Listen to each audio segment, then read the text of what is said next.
the future, it's hard to say what will happen. But it's probably not going to be these 5 absurd things.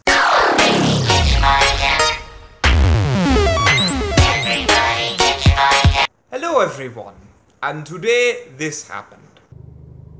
He is adorable. One thing I have to say is I love foxes to death. I think they're the coolest creatures ever. Welcome to the Midnight Hour.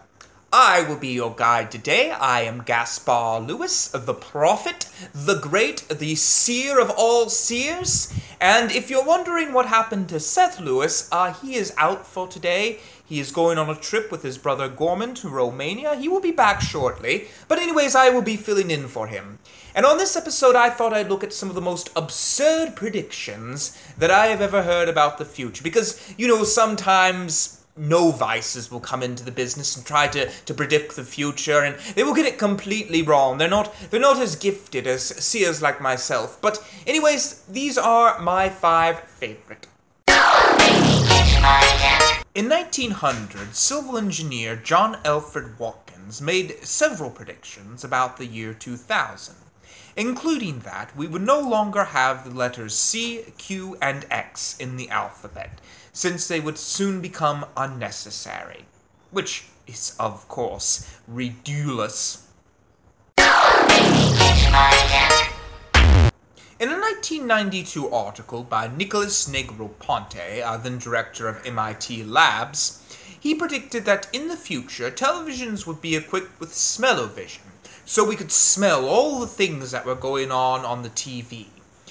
And I've got to be honest, I'm kind of glad that this one didn't come true. There's just some things on the TV that you just don't need to smell, you know. I don't want to smell most of the things that are going on those reality TV shows.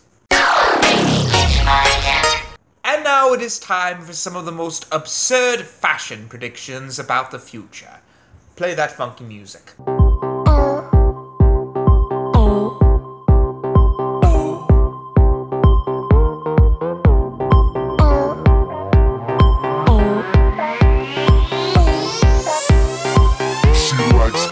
Boys, parties, style.